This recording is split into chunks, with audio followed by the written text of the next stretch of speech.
Okay, about a year ago, over a year ago, I lifted my 2001 CRV with a HRG Ultimate lift kit.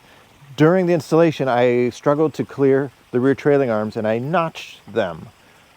Whether or not that was actually necessary is up for debate.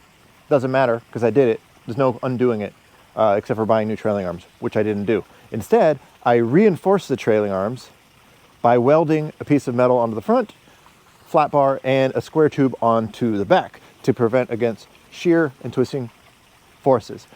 Today, I'm going under to see 1 year later how it's holding up. Make sure that, well, it's still there and I don't need to redo it. And, well, let's find out. So,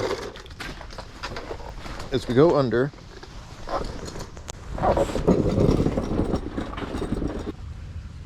right here is where I notched, and here is where I welded square tube.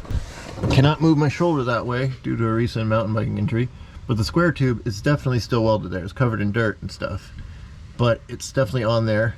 I'm gonna come around to the other side and see if there's any sign of twisting or anything bad. On the rear, I welded this flat bar, which is definitely still there. I welded the whole length of it, and there's no signs of twisting or anything with the trailing arm. Now, the welding reinforcement may not have even been necessary, but it made me feel better. And that's really, at the end of the day, what matters, is how it makes me feel. We roll over to this side. Yep, definitely still there. Definitely still solid. This one is, yeah, you can see this is the area that was cut out so that this would clear. Still works.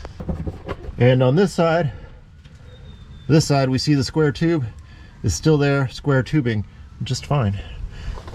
So there you have it. To the haters and losers that said that it was going to break. Actually, nobody said that. Everybody was like, yeah, that looks like that'll probably be fine. Well, it was fine. So now we're 100% sure. Thanks.